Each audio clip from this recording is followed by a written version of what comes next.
Hello, Montreal, and welcome to Rising Stars, where we showcase local Montreal talent on the rise. Today, I am extremely excited because I am joined by an immense talent in the Montreal acting community, actress Leigh Ann Taylor. Leigh Ann, thank you so much for joining us. Oh, thanks for having It's a me. real pleasure for having you on. We had actually worked on a short film about a year ago where you played my mother-in-law, and we didn't like each other. But you're so sweet in real life that the feelings you had towards me in the short film felt so real. And I think that speaks to your talent as an actress.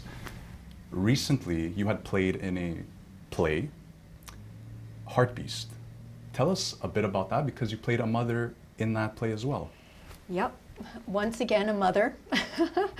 Yeah, this was a beautiful play. It was an incredible experience, beautiful team. The play is called Heartbeast, as you mentioned, written and directed and produced by a local artist named Maëlle Chef.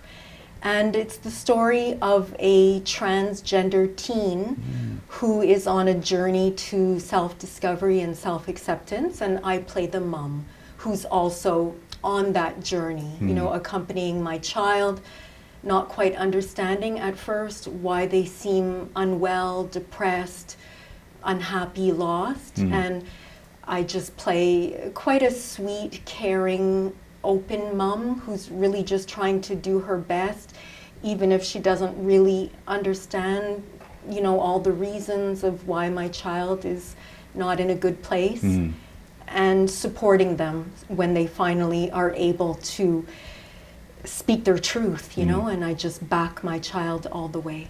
Yeah. Yeah, 100%. And I remember when we had worked together, you had mentioned that you were a mother in real life as well. Tell us about how some of your real life experiences being a mother helped with your role in playing a mother as well. Yeah, it's a great question. I think once you've experienced something, it just makes it that much easier to adapt, right? And to kind of like shape shift into that similar role, even if it's a different context, different rapport, because the relationship that I have with my son is not necessarily replicated in every role that I do. But just having raised a child and knowing what a parent goes through, the love and the fear and the worry and then the love, always coming back to the love and the hope, you know, the hope. It just makes it so much easier every time I get to play a mom, and I seem to get cast in a lot of mom roles, but they could be unstable moms, they could be angry moms, judgmental moms, insecure moms, addicted moms, all sorts of moms. But if you're looking for a mom, We have I'm the one. Beautiful, beautiful. Yeah. So now in your career, you're saying that you're getting a lot of mom roles. Do you feel you're being typecasted? Is there some roles where you're kind of branching out from that casting?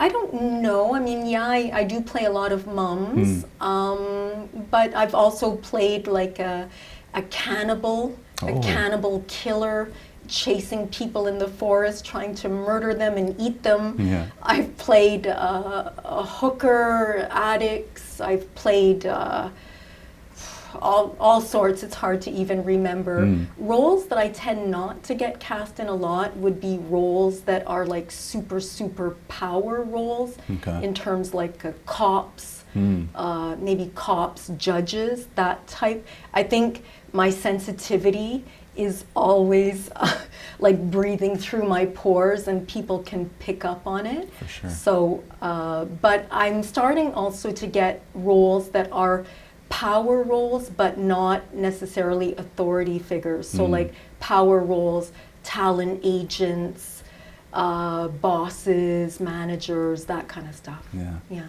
for sure. And like you were saying, you've played moms as the foundational role, but there's a variation, cannibal, hooker addict. Now you're getting more authoritative roles. Yeah. Tell us a bit about the process of research for those roles, how you prepare for them, because I'm sure every role is different. Yeah. So let's say for the cannibal or the addict, how did you go about preparing for those roles? Yeah. It's a good question again. I just do my own research and I do it quite organically. So one part obviously is based on the breakdown that I'm sent, you know, first of all, for the audition. So I'm already researching right from the get-go. Whenever I get an audition, I'll be researching the director, their filmography, their style of filmmaking, perhaps the production company, what they've done in the past, just so I have a sense of the color, you know, the color that this team is usually making their films with. You know, when I say color, I mean the vibe, the genre. Yeah, of course. And then I'll just start researching about whatever the role is, either the persona, the issues that that person is dealing with. And I never look at the role as a character. It's always a person. Yeah, of course. It's always a person that I could just be possibly walking by on the street or bumping into in a cafe. You know, so I always try to keep the character, the person, as real as possible, so that I try to always approach my performance from a very grounded, realistic perspective. Of course. And I can do research, you know, online about addiction, you know, if that's the role that I'm going to be taking on. Cannibalism, I mean, there's a lot of research out there about this lifestyle. And so I just research, and then I also sometimes try to choose 3 adjectives, which could just be my go-tos, you know, like in between takes.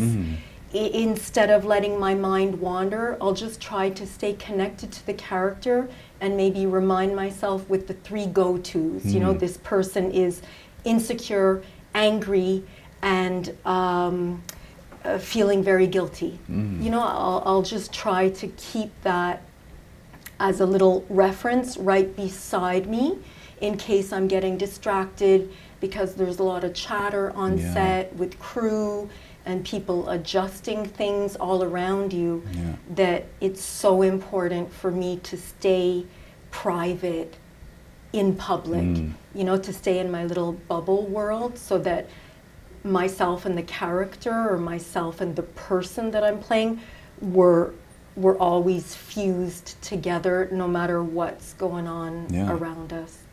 That's actually very interesting, because as a fellow actor, sometimes between shots or scenes, you have maybe an hour, 2 hours. Right. And it's very hard to stay in character for that hour, 2 hours. So it's very interesting you say that. And I just picked this up off of you. What is something you have picked up off of another actor on set where you're like, wow, I never saw that that way. That could work for me in the future? I'm trying to think. It's hard to say because I've worked with so many different actors, and I usually feel inspired by everyone that I work with. I was thinking about that. It's a little bit of a takeoff from the question you just asked, but I was thinking about that on my way here today.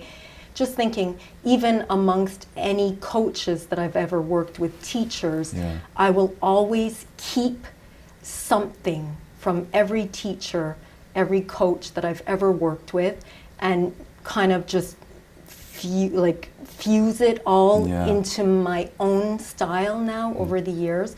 And the same thing with all the actors I've ever worked with, the directors. Everyone is so different, you know? And yet at the heart of us, at the core of us, we're all artists. We're all passionate about telling this story, about communicating something that's important to us, and hopefully inspiring and moving people, making them think, perhaps challenging their perspectives, making them feel, giving them an emotional release. You know, it can be very cathartic, both behind the camera or on stage, but as well as from an audience perspective, right? To be falling into this story that we somehow relate to, even if it's not 100%, there's always little glimmers that an audience will relate to and respond to. So, but I'd love to answer your question about the actors. How do different actors inspire me? I guess sometimes, perhaps more in the past, I was more shy and maybe more insecure to take my place, especially on a film set. You don't want to make noise, you don't want to be in anybody's room. But over the years, I've learned to take my space. If I need to do yoga moves in the middle of the room and do like a downward dog or beat my chest just to get energy flowing or make strange noises, I will do it. And I think I was inspired to do it by seeing other actors just take up space, you know, like act a little strange if you need to just get those weird jitters out of the way, or moves that really help me connect to the character. You know, so if it's a character who's more explosive, who takes up more room, I'll do like Superman poses, you know, like things like this, you know, or like muscle, like just, and I don't care if somebody thinks like, who does she think she is? I don't care. It's, exactly. We're there to do what we need to do, and we need to do everything that we can for ourselves to be ready to give it, to bring it. Because if we're relying on somebody else to give us permission, we might start to do our work at a 50% readiness because we were too shy to do what we needed to do because we were worried somebody was going to judge us. Exactly. So I've done my best, and I continue to do my best to just get over that fear. And if I need to laugh at myself because I feel silly doing it, so be it. Exactly.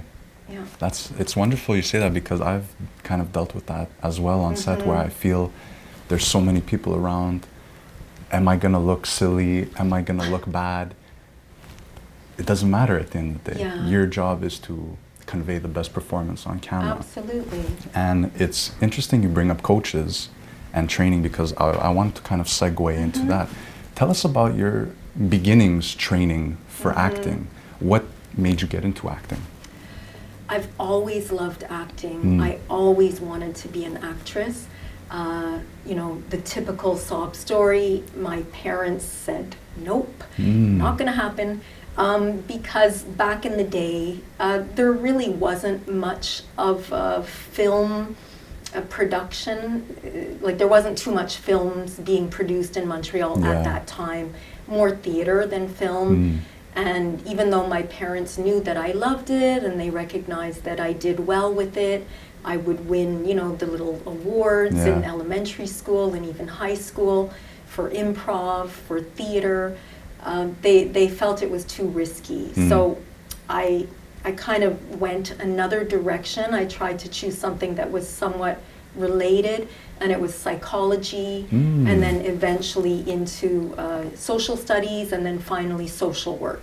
So I'm also a professional social worker, and but as my career has opened more and more in acting, I've really scaled back on my social work, but I still work very part-time on a hotline.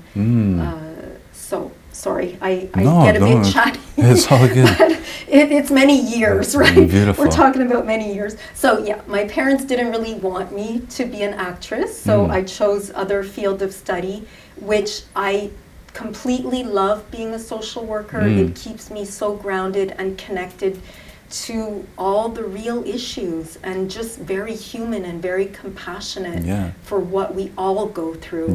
And that sometimes you just need somebody to talk to, and you don't want to burden your family or friends, or maybe you don't have much of a circle who could really get you. So I find that work, it helps me so much as an actress, because like I said before, it's never about a character, it's always about taking on another, you know, personality, another person's life. So it keeps it very real for me.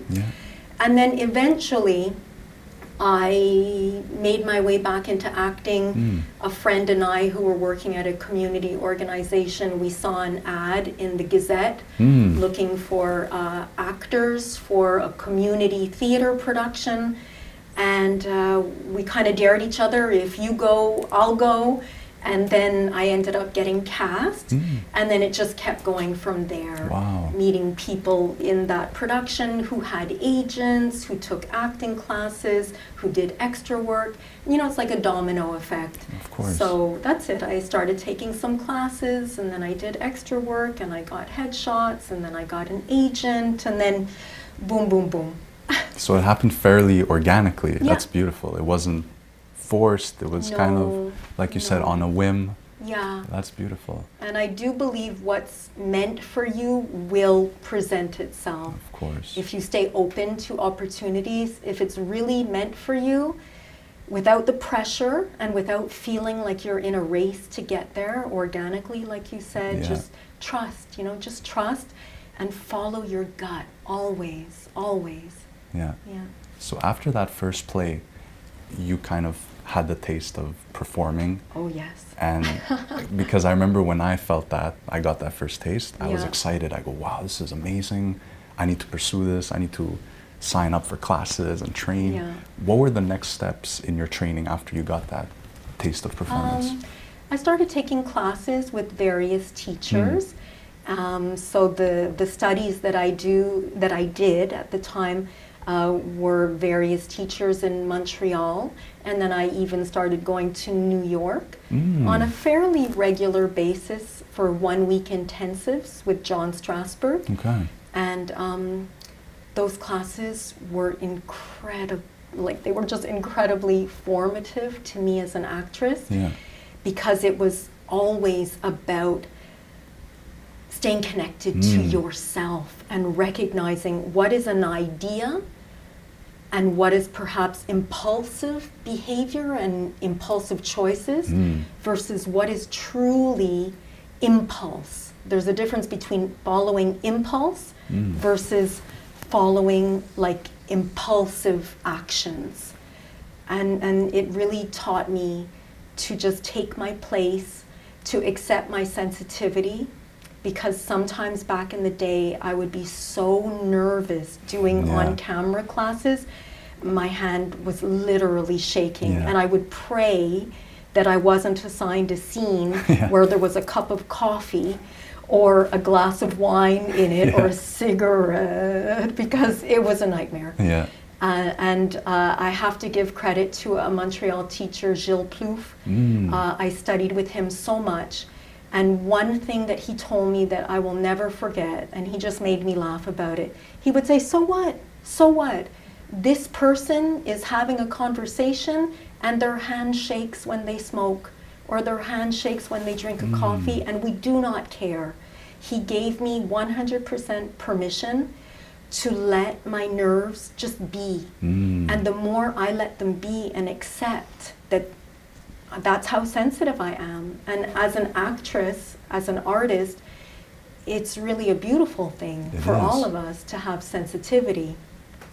And eventually, it just went away. Yeah. Before I knew it, I was smoking, drinking, and the hand stopped shaking because I didn't fixate on it anymore. I had the freedom to just be who I was, and I had permission to just accept myself. And I knew that the class was not judging me. If anything, they thought it was cute, they thought it was sweet, and they related because they all had their own nerves. Maybe it was in somebody's foot that it kept shaking. Maybe it was in somebody's eyes that they kept darting around.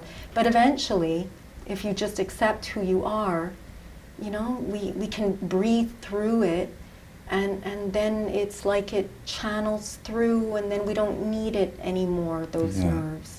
But we were talking earlier before we started rolling about nerves, and of course we still want those good nerves, those adrenaline nerves that get you excited and ready to walk out on that stage or to start performing when the cameras roll. But there's a difference, right, between nerves that can incapacitate you and diminish what you really want to be doing versus nerves that just keep you excited and pumped and ready. Exactly. Yeah.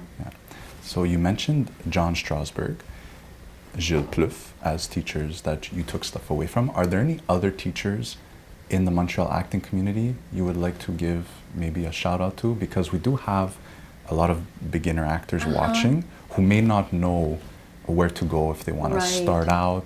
Just like I was when I was beginning, I had no idea. Yeah. So are there any other places you would recommend where you picked up stuff where you're like, oh, that's a great idea, I didn't know about that? I mean, I've taken so many classes over the years. Sometimes it was a one-day workshop, a weekend workshop, a month workshop.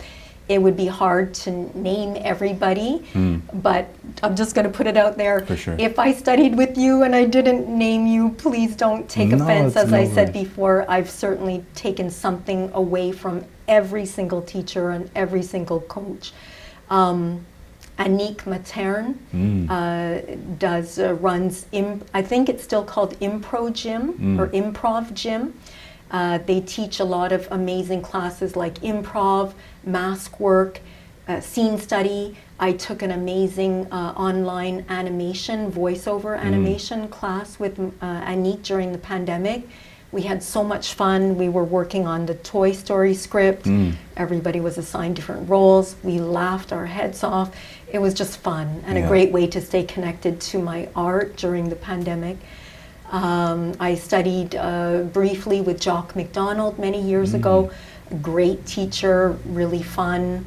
Somebody that I've studied with a little bit more recently, such a beautiful soul, Lorena D'Andrea. They run a company called the Highly Sensitive, I think it's called the Highly Sensitive Acting Coach or the Highly Sensitive Actor. Just Google acting, the Highly Sensitive Montreal, and you'll find Lorena. Lorena offers very, very small classes. Sometimes it's just a class of 2 or 4. She does one-on-one coaching. She really helps actors connect with themselves, and she does a lot of breath work. So she's always reminding you to stay grounded, because if you're not grounded, it's going to show.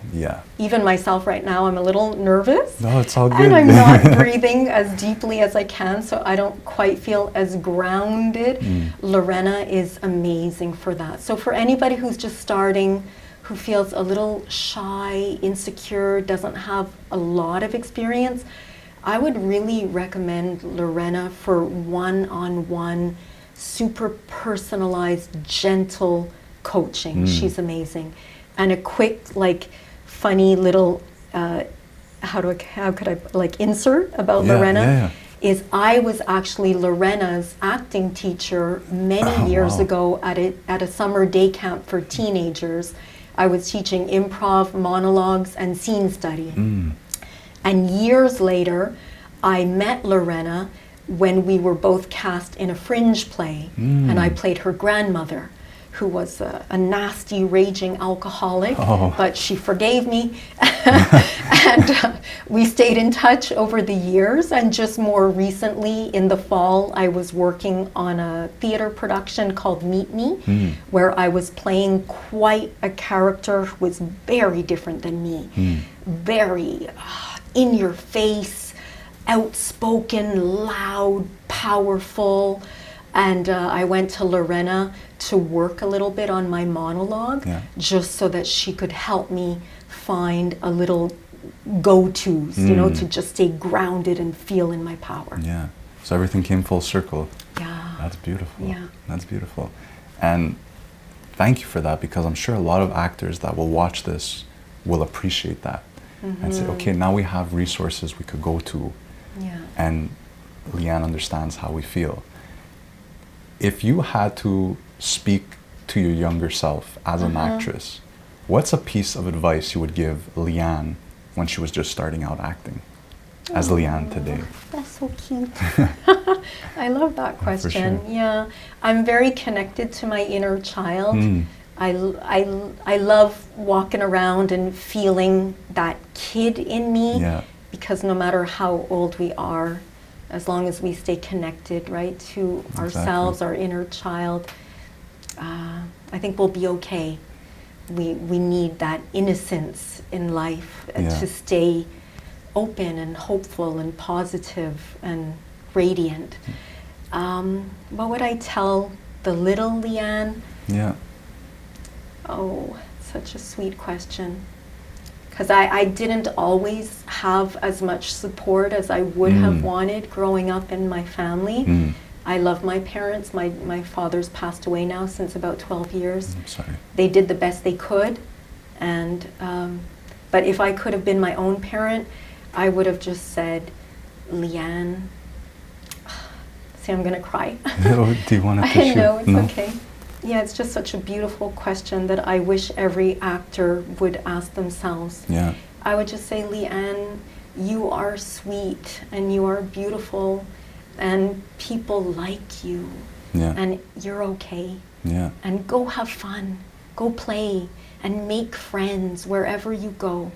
That's what I would tell little Leigh Ann. That's beautiful. And Yeah. it's very true that just go play. Because an acting teacher told me that. He goes, why are you approaching it this way? Yeah. He goes, have fun. Yeah. Pretend you're Mike at 7 years old and you're playing pretend. Yeah. And that was kind of a light bulb moment for me. I was Yeah. like, okay, Yeah. let's just have fun with it. So that's beautiful. Thank you Yeah. for that. Thank you so much. I want to also touch on maybe some current projects you're working on. What are some things you're working on now? Maybe it could be a play, maybe some auditions. Tell us about what you're working on currently. I won't say what it is. I had a wonderful audition maybe 2 weeks ago Okay. for a role that I would absolutely love. I was very happy with the end result of my self-tape. And as we know, we just do it, we do our best, and then we just try to forget about it and just move on to the next. But I'm hoping. Fingers crossed.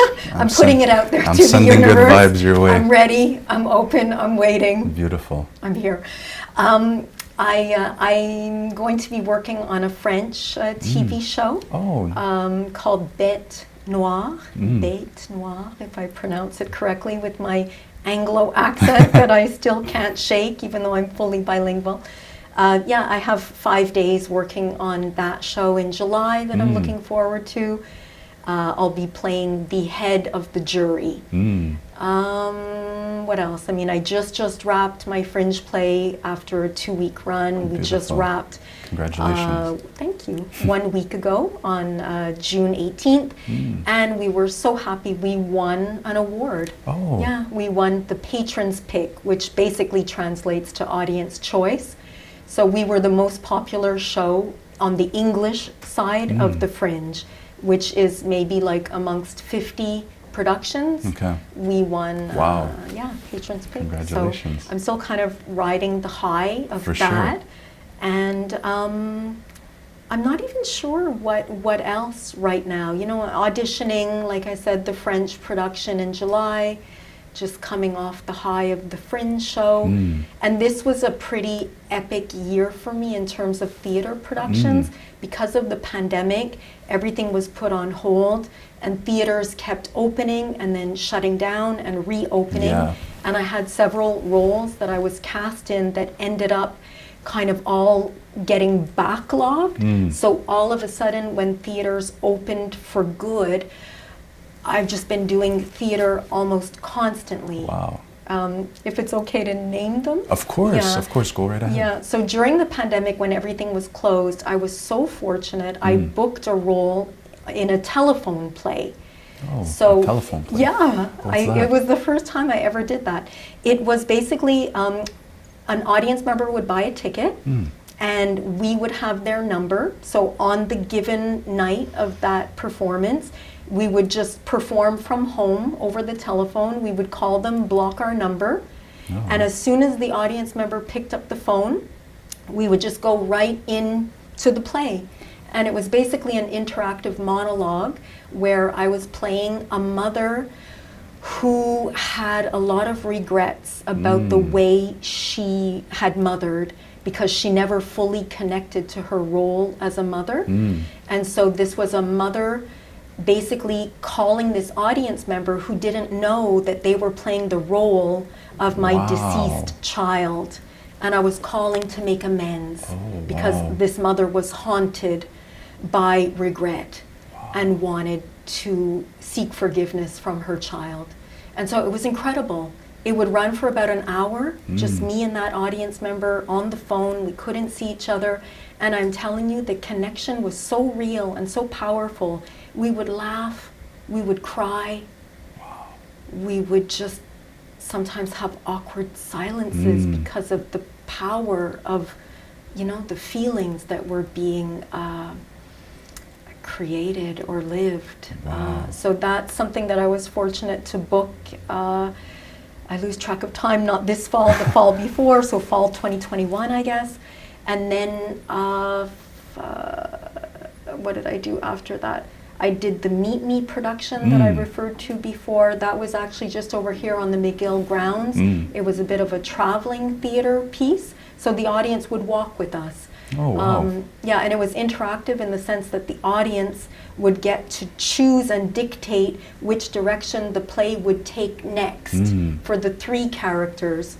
And so the three characters were in different locations, and we had cell phones, and we would get a notification on our cell phone saying which choice the audience had made. So I never really knew what I was about to play next. It always depended on the option. Wow.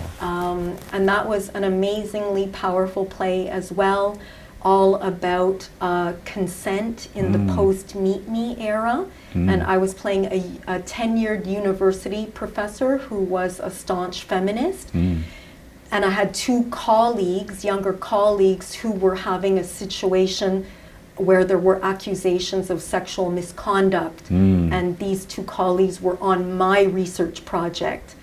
And it was quite a dilemma. I didn't know who to believe. I didn't know what to do. If the university got wind of it, I could lose my job, I could lose my funding, I could lose my reputation. At the same time, I needed to defend the woman and believe that if she said she had been sexually abused, sexually harassed. And yet my colleague, who was a filmmaker and a friend of many, many years, I just could not believe that he would have behaved in this way. And so it was one of these type of stories that was very like, just a dilemma and so much conflict. And we would travel from my office to the bar to an art gallery, and our audience would walk with us. It was so cool. And then after that, in January of this year, I did a comedy, or we call it like a dramedy, half comedy, half drama. And that was called Myth of the Ostrich, that we performed at the Seagull in their studio space. And that was produced and directed by Dale Hayes with D Squared Productions. Okay. And I've worked with Dale many, many times. And again, this was a trio of actors. And I was so lucky, I got to work with two of my best friends, actresses that I've known for years. And I just love and adore them. And we just had a blast on that stage. Beautiful. Yeah. There were some magic mushrooms involved. Where a guest visitor that I barely knew, behind my back, she sampled some brownies because she was on a super diet. And she just saw these brownies and she had to have them. And then she got high and she didn't know she was high. And me and my dealer friend, we were trying to like handle her. Was there method acting involved? No, I'm joking. I'm joking. No, maybe. We'll keep it off camera. Let's keep it a mystery. And then finally, I just did the Fringe show. Beautiful. So yeah, I've been on a theater role, and I wouldn't want it any other way. It's been a busy year. It's been a busy year for you. I want to ask a last question, because you are ACTRA certified, you are UDA certified. Yeah. For actors, especially in Montreal, that's our kind of goal, to get ACTRA certified, UDA certified. How was it going about getting that certification? What was the process? What would you advise other actors to do if they want to get certified? Yeah. Honestly, I still do it to this day. I will just say stay open to all sorts of various projects, whether it's student films, whether it's web series, whether it's these, I don't know if maybe they're not called AIPs, it's MIPs, that's it, member initiated projects. Oh, yes. Although I think you need to be ACTRA to do those, but I guess what I'm saying is, don't look down at anything, don't judge anything unless you feel that, you know, your rights are being abused or you're not being respected or that this project is very iffy. Other than that, stay open to everyone and all the projects. No project is above or beneath us. Do you know what I mean? Of course. And you will meet so many people who will just want to help you, and they'll tell you about this project, and they'll introduce you to this director and to this DOP. And it's just amazing what networking and staying open can do for us. And still to this day, I mean, I met you on that Concordia film. Exactly. And look at what it's brought for us today. A year and a half later. Yeah. Exactly. So I love meeting new artists, new talents, whether people are up and coming or it's somebody who's been in the business for a long time, maybe I just never met them. We can all, you know, help each other and inspire each other and collaborate and create. Exactly. Yeah, and UDA, if people can do UDA background work, just get on sets, because UDA, you will get points. You will get a half point for every day of extra work that you do. Okay. And to become a full UDA member, you need 30 points. Okay. So 30 points, if you're just relying on extra work to get it, that's 30 days. Okay. So hustle. Yeah. You know, we've got to hustle Exactly. to kind of get that foot in the door, and once your big toe is in the door, don't let it shut. Exactly. Just keep pushing your way in, and you'll get there. Exactly. Yeah. Hustle, be open, network. It's very true, because a lot of times when I've been cast in something, it's because I've made a connection with somebody in maybe the year before on a previous project. So that's very amazing advice. Thank you for that. I want to end with one last question on a lighter note. Who are 3 actors or actresses that you have drawn inspiration from for your performances? One who is local. They travel a lot, and I'm not sure if she may be living more in LA these days. I will say Claudia Ferry. Claudia Ferry. Yeah, she's a beautiful actress, so talented, incredibly talented.